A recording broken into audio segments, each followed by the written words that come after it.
네, 들으신 대로 내일 김경수 경남지사는 3일 만에 다시 특검에 출석합니다. 김 지사가 모든 혐의에 대해서 부인하고 있는 가운데 특검이 비장의 카드를 꺼낼지 관심을 받고 있습니다. 네, 최진영 변호사와 함께 관련 내용 자세히 짚어보겠습니다. 어서 오십시오. 네, 안녕하십니까? 네, 거듭 말씀을 여러분께 드렸습니다만 3일 만입니다. 생각보다 굉장히 빨리 이제 재소환한다는 생각이 들어서 글쎄요, 2차 소환 조사를 진행하는 배경부터 저희가 좀 짚어가겠습니다.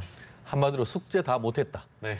A4 용지로 예. 100장 정도의 질문지를 준비를 했었었는데 네. 사실관계, 진실 공방을 벌이는 가운데 절반 정도밖에 그 질문을 하지 못했다라고 예. 얘기를 해서 밤 12시가 다가가는 때쯤 해서 오늘은 수사를 대충 이 정도로 마치고 네. 다음번에 이어서 한 번 더 조사하는 것이 어떤가를 제의를 했고 예. 김경수 지사 측 같은 경우에도 그 부분을 받아들인 결과 지난 그 월요일 같은 경우에는 9시 반부터 한 11시 반 정도까지 수사를 한 다음에 예. 수사를 마치고 네. 한 그날 새벽 한 3시 내지 4시까지 조서를 마치고 갔다고 하는데 결국 나머지 반쪽에 대한 질문을 하기 위해서 다음번을 내일 소환을 하는데 예. 지금 들리는 후문에 따르면은 지금 여름 다들 휴가철 아닙니까? 예. 지금 김경수 지사 같은 경우에도 9일까지 휴가다라는 얘기를 있어서 아마 김경수 지사의 업무 일정 이런 부분들을 종합적으로 고려를 해서 예. 수사 일정과 김경수 지사의 업무 일정 이런 부분을 종합적으로 판단하는 것이 아닌가 생각합니다. 네, 네. 이러한 이유로 2차 조사가 진행되게 되는데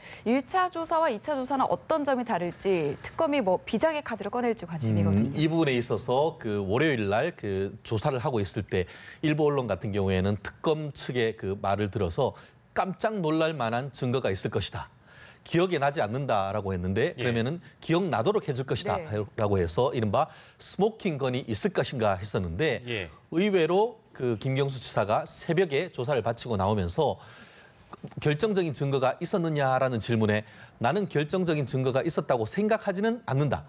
객관적으로 있었는지 여부와 관계없이 어쨌든 김경수 지사 측으로서는 본인의 어떤 무고함을 정말 타격을 주어서 진술을 바꿀 만큼의 객관적인 증거는 없었다라고 얘기를 했기 때문에 네. 더더욱 지금 그 다가오는 내일에 있어서의 뭔가 결정적 한 방이 있을지에 대한 의문이 들고 있는데요. 예.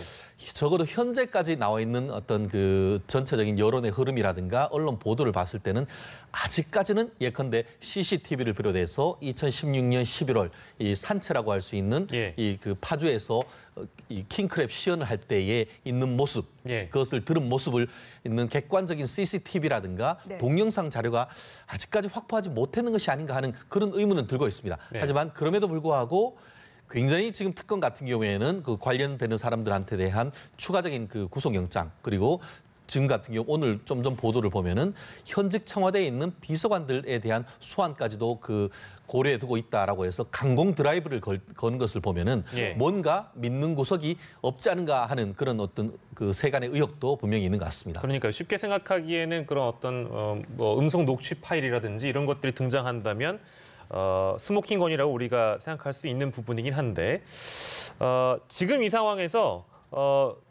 특검 조사와의 그 본질과는 조금 다른 방향일 수도 있습니다. 그러니까 이 포토라인에 대한 부분인데 김 지사의 재소환 앞두고 나서 포토라인에 선다 안 선다 이 부분은 그런 말을 하지 않았다 했다 이런 지금 설전이 벌어지고 있네요.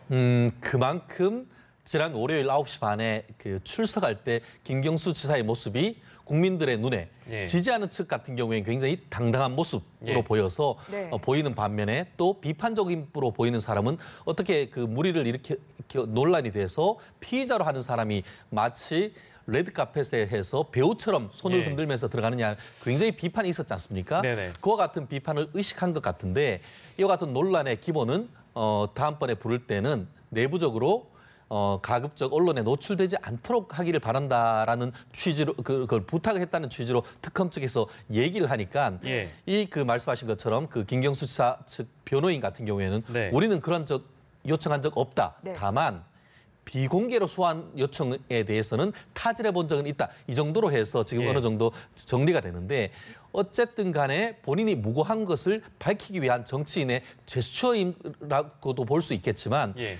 특검에까지 왔고 한 그런 부분에 있어가지고 좀 더 낮은 자세로 하는 그런 모습 또 적지 않은 분들이 주문하는 것 같습니다. 예. 네, 내일은 어떤 입장을 밝힐지 주목해 보도록 하고요. 내일도 드루킹 김모 씨와의 대질 조사 가능성도 점쳐지는데 그 가능성은 어떻게 보십니까?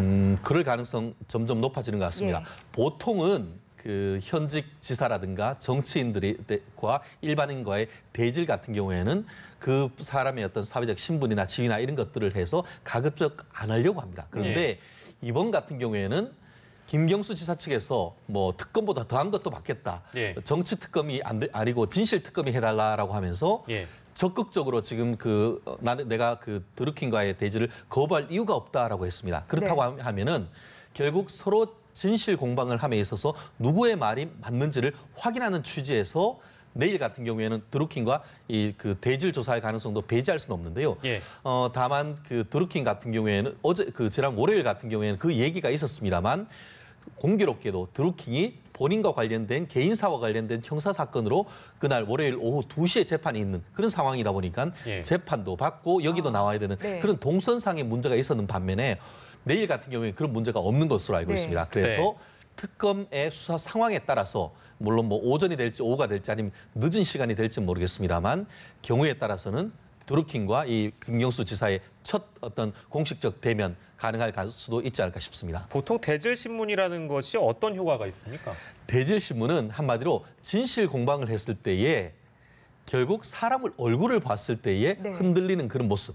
정말 그 둘이 어떤 공방하는 가운데에서 서로 예. 사실은 그 주범이 당신이요 이렇게 싸우지 않습니까? 예. 그러면은 가운데 있는 사람 그 어떤 그 수사기관 같은 경우에는 특별히 뭐라 하지 않다 하더라도 그와 같은 둘 사이의 진실 공방에 허점을 파고들어서 두 사람의 진실이 누가 거짓을 하는지를 예. 알아낼 수 있는 그런 장점이 있습니다. 예. 더불어서 어떻게 보면은 약간의 어떤 그 사회적 지위가 있는 사람들한테는 정말 사람의 어떤 그런 자존심이 좀 상하는 그런 부분도 없지 않습니다. 그러다 예. 보니까 대질신문은 상당히 조심스럽지만 한마디로 극약 처방으로서 예. 하나의 어떤 그 수사의 활로를 뚫기 위한 방법으로도 쓸 수 있는데 네. 과연 만약 또 한 가지 법적 의미가 있습니다. 실제로 어떤 고위공직자나 이런 분들 같은 경우에는 나와서 조사하는 것만으로도 사실 의미가 있습니다. 그러면은 수사기관은 이미 물증과 다른 사람의 증거가 있으면은 그와 같은 고위공직자에 대해서는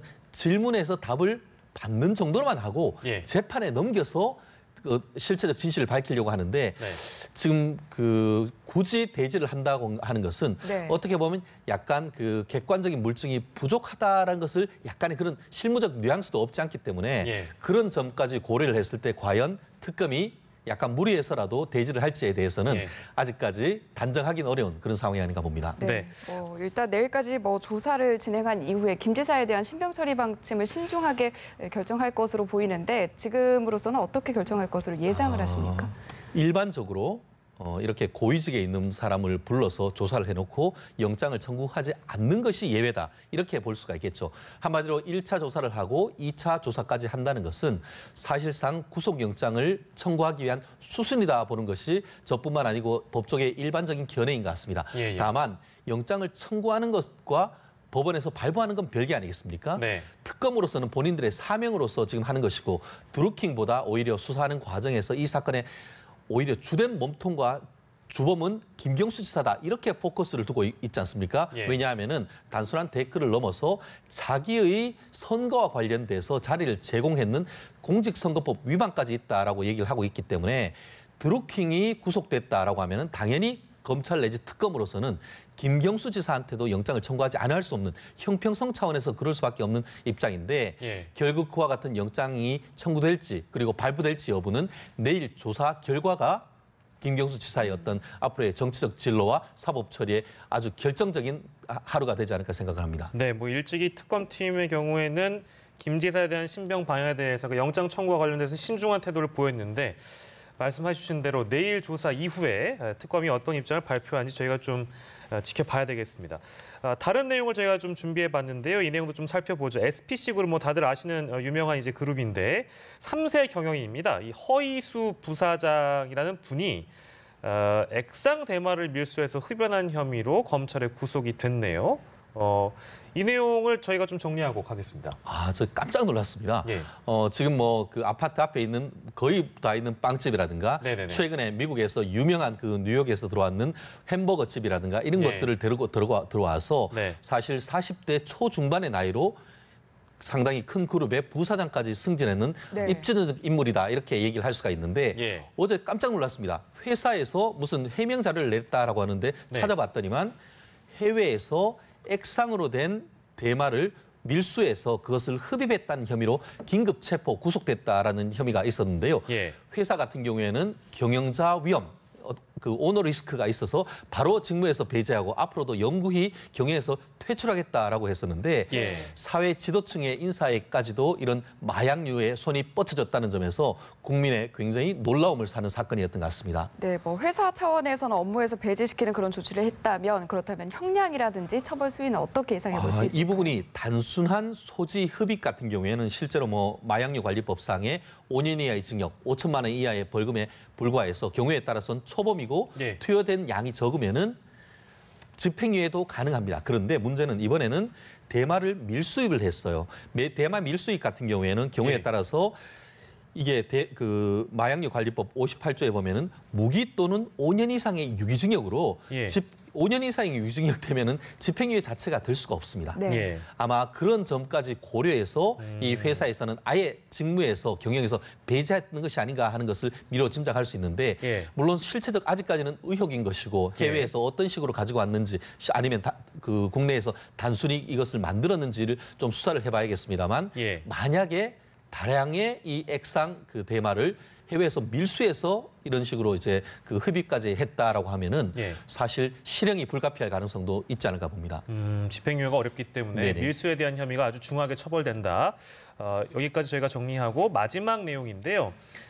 저희가 리포트로 보도를 해드렸습니다만 중국산 소위 우리가 짝퉁이라고 하죠. 짝퉁 시계를 대량으로 수입해서 시중에 판매한 밀수 조직이 경찰에 적발이 됐는데 이거 말고도 사실 이 내용 중에 충격인 것이 세관 공무원하고 관세자가 개입이 돼 있네요. 그렇습니다. 이런 부분들이 왜 해외에서 뭐 이른바 그 보따리 장사하러 조금씩 들어오는 것이 아니고 네. 대량으로 합법을 가장해서 들어오는 과정에서 세관 직원 또 전직 세관 직원으로서 관세사 이런 분들한테 단순히 공모뿐만 아니고 뒷돈까지 찔러줬던 그런 정황이 불거졌고 예. 실제로 조금 전 리포트도 있었습니다만 네. 그 금액이 시가로 2천억을 넘는다라고 얘기를 하고 있습니다. 예. 그러니까 결국 국내에 미친 경제적 영향이 굉장히 큰 사건이고 더불어서 상표법이라든가 이런 부분들을 정면으로 위배됐기 때문에 예. 지금 보면은 그 관련되는 직접적인 어떤 주범 한 3, 4명에 대해서는 이미 구속영장이 발부됐고 예. 10여 명 중간 관리책이나에 대해서는 불구속으로 해서 재판에 넘겨졌다라고 하는데 예. 국내에 있던 어떤 사건보다도 큰 류의 어떤 상표법 위반 사건이 아닌가 생각을 합니다. 네, 이들에게 각각 적용될 처벌 수위는 어느 정도로 예상해 볼 수가 있을까요? 보통 이런 것 같은 경우에는 상표법 그리고 또 그 범죄수익은닉법이 적용이 되는데 네. 얼마 전 같은 경우에도 부산에서 1심에서 1,300억 정도 시가로 했는 해외 짝퉁을 유통을 했는 것에 대해서 예. 상표법과 범죄수익은닉법으로 해서 실형 징역 2년 6개월 정도 선고되는 케이스가 있는데 네. 이번 사례 같은 경우에도 주범 같은 경우에는 2년 내지 3년 이상의 어떤 처벌이 되고 더불어서 범죄 수익 같은 경우에는 몰수가 되는 이런 부분이 있기 때문에 예. 잘못 이런 부분에 손대다가는 정말 폐가 망신할 수 있다는 것 좀 명심해야 될 것 같습니다. 그리고 그 공무원은 어떻게 됩니까? 공무원 같은 경우에는 지금 뒷돈을 받았지 않습니까? 예. 단순한 사실은 같이 공모를 했기 때문에 네. 상표법 위반의 공범과 더불어서 예.